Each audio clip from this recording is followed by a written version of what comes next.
আল্লামা দেলোয়ার হোসেন সায়েদীর মতো নিরপরাধ কোরআনের তাফসীর কারককে বাংলাদেশের বড় বড় ইসলামিক স্কলার আপনারা দেখেছেন নিরপরাধ মানুষদেরকে তথাকথিত ট্রাইব্যুনালের নামে ভুয়া বিচার করে যে সমস্ত ডিজিটাল ফেরাউন আবু জেহেলরা জুলুম করে তাদেরকে পৃথিবী ছাড়া করেছে, আল্লাহ রাব্বুল আলামিন ওই সমস্ত জালিমদের সাহায্যকারী হননি, কাল কিয়ামত পর্যন্ত কোনোদিন হবেন না। ঘোষণাটা কার?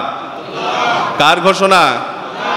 আল্লাহ বলছেন ওমা লিয-যালিমিনা মিন আনসার। যারা জালেম হবে, যারা আমার জমিনে জুলুম করবে, অন্যায়ভাবে মানুষ হত্যা করবে, আল্লাহ বলেছেন লা তাকতুলু, খবরদার খবরদার, অন্তত মানুষকে হত্যা করো না। মানুষের অপরাধ হবে, সে অপরাধ অনুযায়ী শাস্তি দাও। একটা মানুষ চুরি করেছে, হাত কেটে দাও। একটা মানুষ মার্ডার করেছে, তাকে আইনের আওতায় নিয়ে আসো, প্রচলিত আইনে তার মৃত্যুদণ্ড হবে, সেটা আইন আদালত করবে। কিন্তু একটা মানুষের আইন হাতে নেওয়ার কোনো ক্ষমতা আছে? অন্যায়ভাবে কাউকে হত্যা করার কোনো অধিকার আছে? এই আইন যিনি করেছেন তিনি কে? কথা বলেন না, তিনি কে? এটা সবাই জোরে বলেন তো, তিনি কে? ওই আল্লাহ এখনো আছে না নাই? ওই আল্লাহ বিগত ফ্যাসিস্ট, স্বৈরাচার, জালিম, ডিজিটাল নব্য আবু জেহেল, আবুল আহাব, ফেরাউন, খান্নাসকে মাটির সাথে ধূলিসাৎ করে দিয়েছেন, ঠিক না বে ঠিক? ওই আল্লাহ এখন আমাদের মাঝে আছে না নাই? ওই আল্লাহ আমাকে আর আপনাকে বলছে কুনু মা'আস সাদিকিন। আমি বান্দা তোমাকে না ভালো কাজের জন্য নিয়ে আসছি পৃথিবীতে, ভালো ভালো কাজ করবা, ভালো ভালো কাজ করে জান্নাতে যাবা। তার মধ্যে এক নাম্বার কাজ হচ্ছে কুনু মা'আস সাদিকিন। তোমরা অবশ্যই অবশ্যই তোমাদের দেশে যারা সত্যের পক্ষে আন্দোলন করবে, সত্যের পক্ষে জীবন দেওয়ার জন্য আল্লাহু আকবারের স্লোগান দিয়ে রাজপথে থাকবে, যারা সত্যিকার অর্থেই আল্লাহর জমিনে আল্লাহর দিন প্রতিষ্ঠা করার চেষ্টা করবে, যারা সত্যিকার অর্থেই আল্লাহর জমিনে তার দ্বীনকে পরিপূর্ণভাবে কামেলভাবে কায়েম করার চেষ্টা করবে, যারা কিনা সৎ লোকের শাসন চাবে, তাদের পক্ষে যিনি থাকতে বলেছেন, জোরে বলেন তিনি কে? তিনি কে? রেফারেন্স কি? রেফারেন্স হচ্ছে সূরা তাওবা 119 নম্বর আয়াত। আল্লাহ সুস্পষ্ট বলেছেন কুনু মা'আস সাদিকিন। অবশ্যই তোমরা যারা সত্যবাদী, যারা সত্যের রাজনীতি করে, যারা সত্যিকার অর্থে দেশকে ভালোবাসে, যারা সত্যের রাজনীতি করে আল্লাহর জমিনে আল্লাহর দ্বীন কায়েম করতে চায়, মুখে শুধু ফাঁকা বলি ছড়ায় না।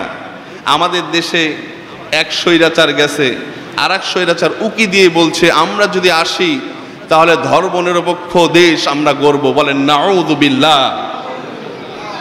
এ দেশ, এ মাটি কার? কথা বলে না, কার?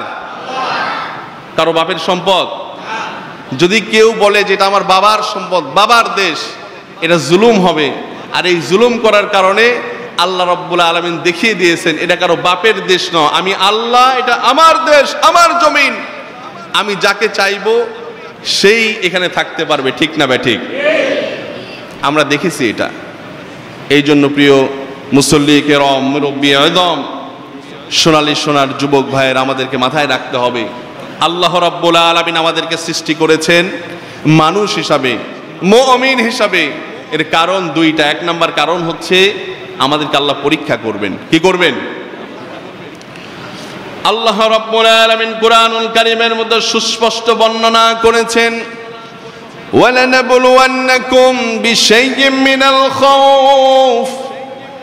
আমি আল্লাহ রাব্বুল আলামিন মানুষকে সৃষ্টি করার পরেই মানুষ যখন নির্দিষ্ট একটা অবয়বে চলে আসবে, মানুষ যখন ভালো মন্দ পরখ করা শিখে যাবে, ঠিক ওই মুহূর্তে ওই সময় আমি আল্লাহ রাব্বুল আলামিন মানুষকে সর্বপ্রথম ভয় দ্বারা পরীক্ষা করব। জোরে বলেন সুবহানাল্লাহ। তাহলে এক নাম্বার পরীক্ষা কি দ্বারা হবে? কথা বলেন না, সবাই বলেন কি দ্বারা? সবাই একসাথে বলেন তো, এক নাম্বার পরীক্ষা কি দ্বারা? ভয় দ্বারা। কেমন ভয়? আল্লাহ রাব্বুল আলামিন বলেন, আমার রাসূলকে যেই রকম ভয় দেখিয়েছিলাম সেই রকম ভয়। রাসূল সাল্লাল্লাহু আলাইহি ওয়াসাল্লাম নবুয়ত পাওয়ার আগ মুহূর্ত পর্যন্ত কোনো পরীক্ষা আসে নাই।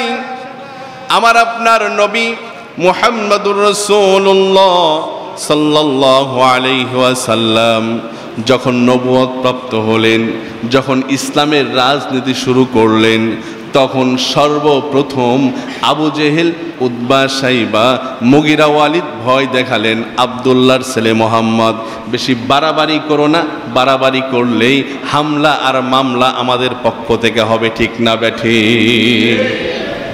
হামলা মামলার ভয়। সর্বপ্রথম কিসের ভয়? আমি কি বানিয়ে বলছি না কোরআন থেকে বলছি? হামলা মামলার ভয় হবে সর্বপ্রথম। এখন বলেন তো, কোরআনের এই আয়াত অনুযায়ী, এই তাফসির অনুযায়ী বর্তমানের সাথে মিল আছে না নাই? যখনই আমরা কোরআনের সঠিক কথা বলতে গেছি, ওই সময় হামলার মামলার ভয় আছে না নাই? এক নাম্বার ভয় হচ্ছে হামলা মামলার ভয় হবে। এরপরে আবার বলবে ক্ষমতা আমাদের, মসনদ আমাদের, চেয়ার আমাদের, বেশি রাজনীতি করো না, বেশি নতুন ধর্মের কথা বলো না, বেশি ইসলামী আন্দোলনের কথা বলো না, বেশি ইসলামী আন্দোলনের কথা বললেই মেয়ে লাগিয়ে দেব, দিয়ে ধর্ষণের মামলা দিয়ে ফাঁসিতে ঝোলাবো, এই ধরনের ভয় আমার রাসূলকেও দেখানো হয়েছিল। একটু নজর দিয়ে দেখেন বিগত বছরগুলোতেও এই ধরনের ভয় আমার আর আপনার দেশে ছিল কিনা? কথা বলে না, ছিল কিনা বলেন? এখন কি ভয় আর আছে? ছিল কিনা জোরে বলতে হবে, ছিল কিনা? ছিল। আজও দেখানোর চেষ্টা করে। আমরা কিন্তু পাশেই আসি, চট করে ঢুকে পড়ব। আমরাও বলবো আপনাকে চট করে ঢুকতে হবে না। যে অপরাধ, যে অন্যায়, যে খাওয়া খাইছেন, বাংলাদেশের আইন আপনাকে চট করে ধরে বাংলাদেশে কট করে বিচার করে ঝুলিয়ে দেবে ইনশাআল্লাহ। প্রিয় ভাই ও বন্ধুগণ, আল্লাহ রাব্বুল আলামিন বলেন দ্বিতীয় নাম্বার পরীক্ষা আল জুই, ক্ষুধা দ্বারা দেওয়া হবে, অভাব অনটন দিয়ে দেওয়া হবে। তৃতীয় নাম্বার অনেক সিমিনাল আমওয়াল, তৃতীয় নাম্বার ভয় দেওয়া হবে আপনার মাল সম্পদ ফসলাদি সব বিনষ্ট করা হবে, আইলা দিয়ে, সিডর দিয়ে আল্লাহ নষ্ট করে দেবেন, দিয়ে দেখবেন আপনার ঈমান ঠিক আছে নাকি। ফাতাওয়াক্কালু আলাল্লাহ, আপনি আল্লাহর উপরে তাওয়াক্কুল করছেন কিনা? আপনি যদি আল্লাহর উপরে তাওয়াক্কুল করেন, আপনি যদি আল্লাহ রাব্বুল আলামিনের উপরে নির্ভর করেন, আল্লাহ রাব্বুল আলামিন কোরআন দিয়ে ঘোষণা দেন উলাইকা আলা হুদাম মির রাব্বিহিম ওয়া উলাইকা হুমুল মুফলিহুন। জোরে সবাই একসাথে বলেন তো আল্লাহু আকবার। এবার জোরে বলেন তো এই কথাটা কার? আল্লাহ বলছেন, বান্দা যদি এই পরীক্ষাগুলোতে পাস করতে পারো, আমি আল্লাহ তোমাকে মুফলিহুন, সফল, A+ ঘোষণা করব। জোরে সুবহানাল্লাহ। A+ ঘোষণা করে কি করব? আল্লাহ বলছেন জান্নাতুন ফিরদাউসিন নুজুলা, সাধারণ জান্নাত নয়, তোমার নবীর সাথে, রাসূলের সাথে জান্নাত দিয়ে দেব। আল্লাহু আকবার। ওই জান্নাতকে আমরা পেতে চাই। আল্লাহ কবুল করুন, সবাই বলেন আমিন। এরপরে আল্লাহ রাব্বুল আলামিন আমাকে আর আপনাকে সাবধান করছেন, বান্দা যখন তুমি পরীক্ষা দিতে যাবে, তোমাকে একটা শ্রেণী ব্যাপকভাবে তোমাকে ডিস্টার্ব করবে। কি করবে? কথা বলে না, কি করবে? আমাদের বাচ্চা কাচ্চা যখন পড়াশোনা করে, পড়াশোনা করতে করতেই উল্টাপাল্টা কাজ করে না? করে কি না? করে। তার মানে পড়াশোনার মাঝে শয়তান তাকে ডিস্টার্ব করে। আপনিও যখন আল্লাহর পড়াশোনা করবেন, আল্লাহ রাব্বুল আলামিনের দরবারে পরীক্ষা দেওয়ার জন্য, তখন শয়তান আপনাকেও কুমন্ত্রণা দেবে, ডিস্টার্ব করে, বলবে এই রাজনীতি করে তো লাভ নাই, এদের সাথে ঘুরে তো লাভ নাই, টুপিওয়ালা দাড়িওয়ালাদের সাথে ঘুরলে শুধু টাকা খরচ হয়। হয় কি হয় না? এখন আপনি তাবলিগে আসছেন, তাবলিগে আসার জন্য কোনো রাজনৈতিক নেতা আপনাকে টাকা দিয়েছে? দেয় নাই, বরং নিজের টাকা খরচ করে আসছেন। এই তাবলীগও হচ্ছে একটা ইসলামী আন্দোলন। জোরে বলেন আল্লাহু আকবার। এখন টুপিওয়ালা দাড়িওয়ালাদের সাথে টাকা শুধু খরচ হয়, আর শেভ করা ফ্যাসিস্ট স্বৈরাচারদের দোসরদের পিছনে পিছনে ঘুরলে শুধু পকেট ভরে, ঠিক না বে ঠিক? তো শয়তান এসে বলবে টাকা খরচ করে লাভ কি, ওর পিছনে ঘুর, ওর পিছনে ঘুরলেই তো পকেট ভরবে, টাকা হবে, নেতা হতে পারবি, triple P power prestige and পজিশনের মালিক হতে পারবি। অতএব টুপিওয়ালা দাড়িওয়ালাদেরকে ক্ষমতায় বসতে দেওয়া যাবে না, একটা গেছে আমরা আর একটাকে বসাবো। এই রকমের চক্রান্ত আমার দেশে আছে না নাই? এই চক্রান্তকে নস্যাৎ করার জন্য আল্লাহ রাব্বুল আলামিন কোরআনুল কারীমের সূরা ইউসুফের মধ্যে সুন্দর করে বলেন, ইন্নাশ শাইতানা লিল ইনসানি আদুউম মুবিন।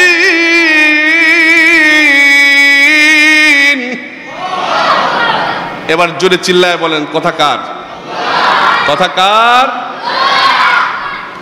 আল্লাহ ডাক দিয়ে বলছেন, বান্দা আমি আল্লাহ সব জানি, কি হবে আর কি হবে না আমি জানি। তো স্বৈরাচার যখন চলে যাবে আর এক স্বৈরাচার পেতে থাকবে, শয়তান মানুষের মধ্যে কুমন্ত্রণা দেবে, দরকার নাই। টুপিওয়ালা এই কোরআনের আইন যদি পাশ হয় ঘুষ খেতে পারবি, আর কি দরকার? দরকার নাই।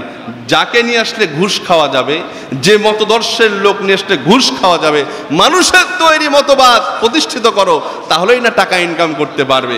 আর কোরআনের মতদর্শ যদি কায়েম করো, আল্লাহর জমিনে আল্লাহর দিন কায়েমের আন্দোলনে যারা ব্যস্ত, যে রাজনীতি ব্যস্ত, তাদেরকে যদি দেশে বসাও, 1 টাকা দুর্নীতি করতে পারবা না, এটা প্রমাণিত। এদেশের ওই আন্দোলনের 2 জন মন্ত্রী এদেশে ছিল। তৎকালীন তত্ত্বাবধায়ক সরকার ফখরুদ্দিন অণুবীক্ষণ যন্ত্র লাগিয়েও 1 পয়সার দুর্নীতির প্রমাণ করতে পারে নাই, ঠিক না ভাই ঠিক? বাধ্য হয়ে দুর্নীতি মুক্ত মন্ত্রী তাদেরকে সার্টিফিকেট দিয়েছিল, আমরা দেখেছি তদানীন্তন সময়ে মিডিয়াতে।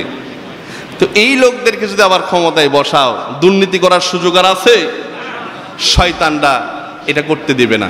এজন্য আল্লাহ প্রশ্ন ফাঁস করে দিয়ে বলছেন, ইন্নাশ শাইতানা, নিশ্চয়, মাস্ট বি শিওর, অবশ্যই শয়তান, লিল ইনসানি, মানুষের জন্য। কার জন্য?